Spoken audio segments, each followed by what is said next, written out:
la veuve de l'honorable et toute la famille. Excellents, honorables, chers frères et sœurs dans le Seigneur, à la demande de la famille biologique de l'honorable Chérubin Auquet, je célèbre cette Eucharistie pour recommander notre frère de femme à la miséricorde de Dieu pour son repos éternel. Par la même occasion, j'invite la communauté chrétienne réunie dans cette église cathédrale Notre-Dame du Bourg et tous ceux qui nous suivent par la voie des ondes à prier instamment le Seigneur pour qu'il console de notre frère Chérubin. Mais avant toute chose, je voudrais vous saluer tous et toutes et vous remercier de vous être associés à cette prière avec la famille de l'honorable Chérubin, dont nous regrettons tous la disparition. Excellence, honorable, frères et sœurs dans le Seigneur, la personne pour qui nous nous sommes réunis aujourd'hui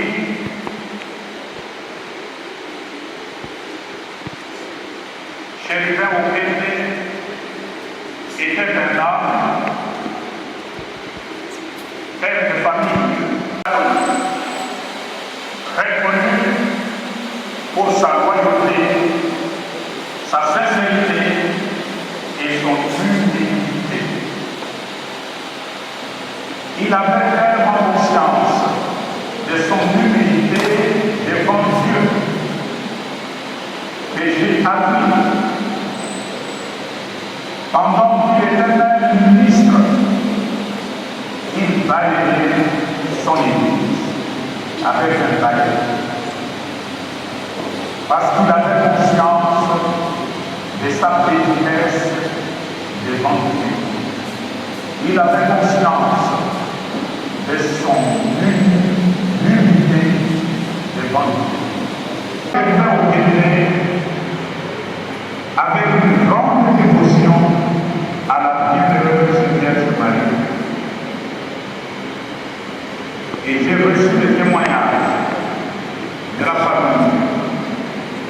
La journée de mercredi, comme aujourd'hui, le mercredi, chaque mercredi, pour Chérubin, était un jour de jeûne et de prière.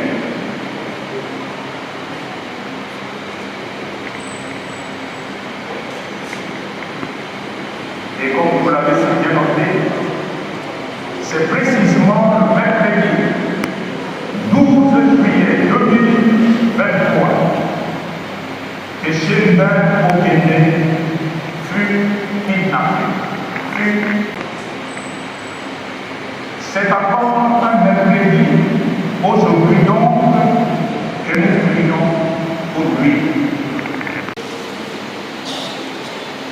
Nous savons que son corps sans vie a été retrouvé le matin du jeudi 26 juillet dernier, la semaine passée. Jusqu'à ce jour, les circonstances de son assassinat demeurent encore confuses.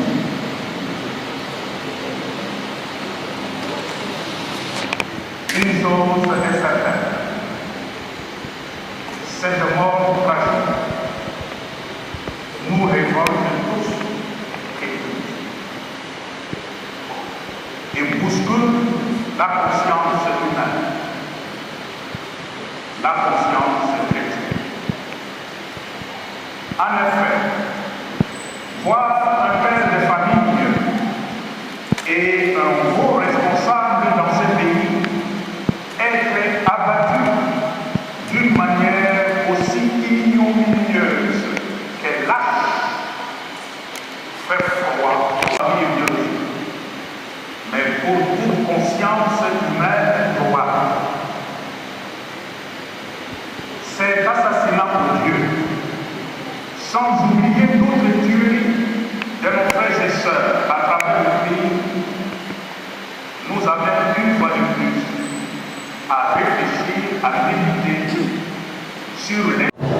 il n'était pas seulement mon collègue comme député national, Chérubin, était un compagnon de lutte de longue date, mais il était spécialement mon coparoissien.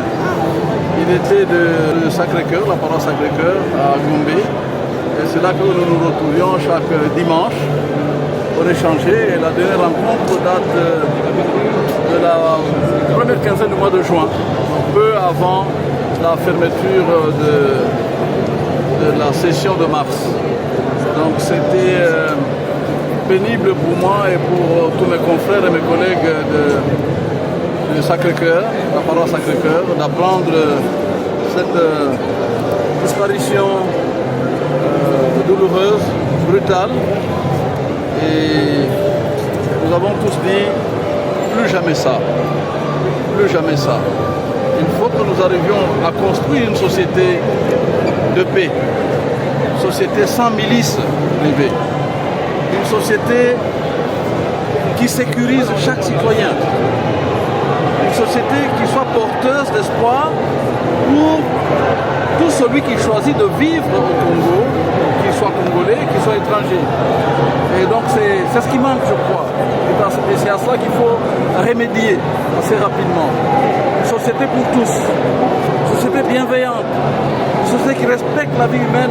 Et je pense que l'homélie du cardinal a synthétisé toutes les valeurs qui doivent gouverner notre société afin de nous permettre de quitter la crise actuelle dans laquelle nous risquons de perdurer. J'espère que la nouvelle génération que vous représentez dira non à la violence, non au chantage, non à la déshumanisation de l'homme et construira une société meilleure que celle d'aujourd'hui dans laquelle chacun pourra trouver une raison de vivre, un espoir de vivre, une raison de croire en Dieu et le Dieu de Jésus-Christ. Je vous remercie. Merci beaucoup. De la congolaise et l'assassinat de Chérubin Okende. Les mouvements citoyens condamnent l'assassinat de l'honorable Chérubin Okende à Kinshasa le 13 juillet 2023 après avoir été enlevé la veille de l'enceinte de la Cour constitutionnelle. Il présente ses condoléances à sa famille biologique et politique.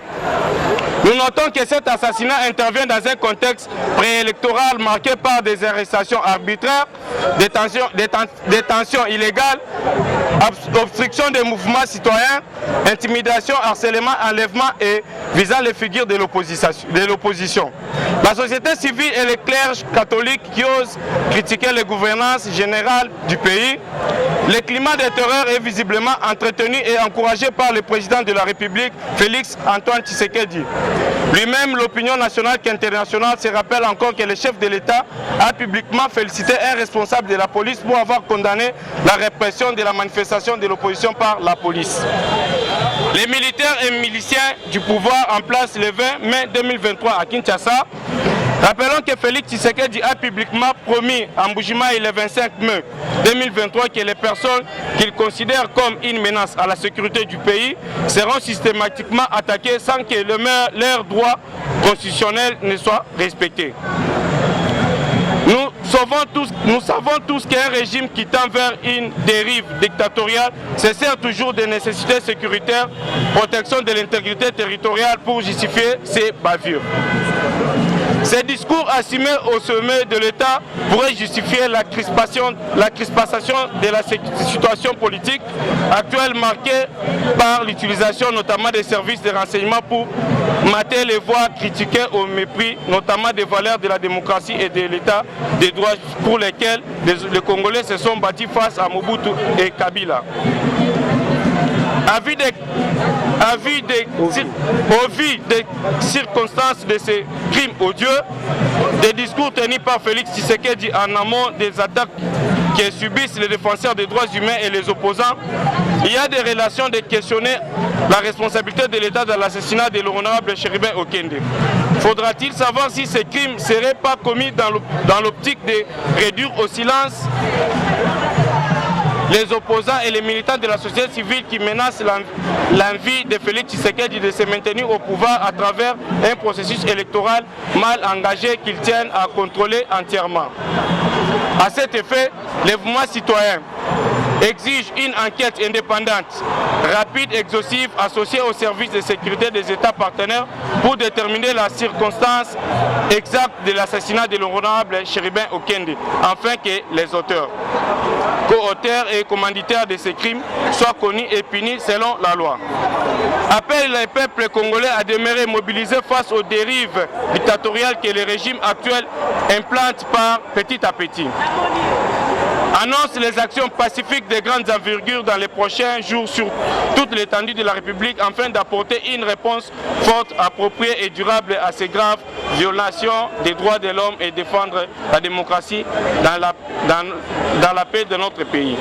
Fête à Kinshasa le 19 juin 2023 pour les mouvements citoyens Lucha, Mouvement citoyen Justice en action, les Congolais debout, Vici, Patriotisme oblige, SOS, Jeunesse en danger, les coquilles pour les actions, pour les changements de la classe politique, Jeunesse en action, les décideurs, jeunes lucides. J'ai dit et je vous remercie.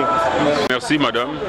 Comme vous le savez, ça fait aujourd'hui une semaine que depuis que notre camarade, le secrétaire général de notre parti, l'honorable Chérubin Okende nous a quittés. Il a été sauvagement assassiné. Et avant cela, il a été enlevé dans le parking de la Cour constitutionnelle. Donc c'est une nouvelle triste qui nous a vraiment affecté au niveau du parti, parce que l'honorable Chérubin était celui qui portait la voix de notre parti. Il était candidat sur nos listes à la Lukunga. Donc sa mort nous a vraiment attristés. Et aujourd'hui, à l'initiative de sa famille, nous sommes venus prier avec le cardinal, avec le président Moïse Katumbi, avec tous ceux qui étaient proches à Chérubin, pour la paix de son âme et surtout pour que Dieu, qui est le juste juge, puisse rendre son jugement. Nous sommes en train de réclamer une enquête indépendante parce que, vous le savez, ça fait presque 2 semaines, le président de la République a tenu des propos selon lesquels il n'était pas satisfait du fonctionnement de notre justice. Donc on ne peut pas, nous, Ensemble pour la République, après un meurtre aussi cruel, s'attendre à quelque chose de bon d'une justice qui est critiquée par le garant de la nation lui-même. Donc là, nous sommes en train d'avoir de contact avec l'Union européenne. Vous avez suivi que Moïse Katumbi a vu les ambassadeurs de la Grande-Bretagne, des États-Unis et d'autres pays, même de la MONUSCO, enfin leur demander leur appui dans le déroulement de cette enquête. Donc nous avons confiance à notre justice, mais compte tenu des réalités, compte tenu des arrestations arbitraires que nous, Ensemble pour la République, avons subi ces derniers temps, compte tenu de tout ce qui se passe sur le plan judiciaire, compte tenu des propos du président de la République, qui lui-même a critiqué cette justice, on ne peut pas faire confiance à cette justice. On ne peut que dire que nous voulons une enquête indépendante. Et le gouvernement doit d'ailleurs considérer ça comme une action de bonne volonté. Parce que si ça va dans le sens de la vérité, que ce soit les Américains, les Chinois et tout autre État qui veut nous aider dans ce sens-là, le gouvernement n'a qu'à accepter. Parce que si ça va dans le sens de la découverte de la vérité. Merci.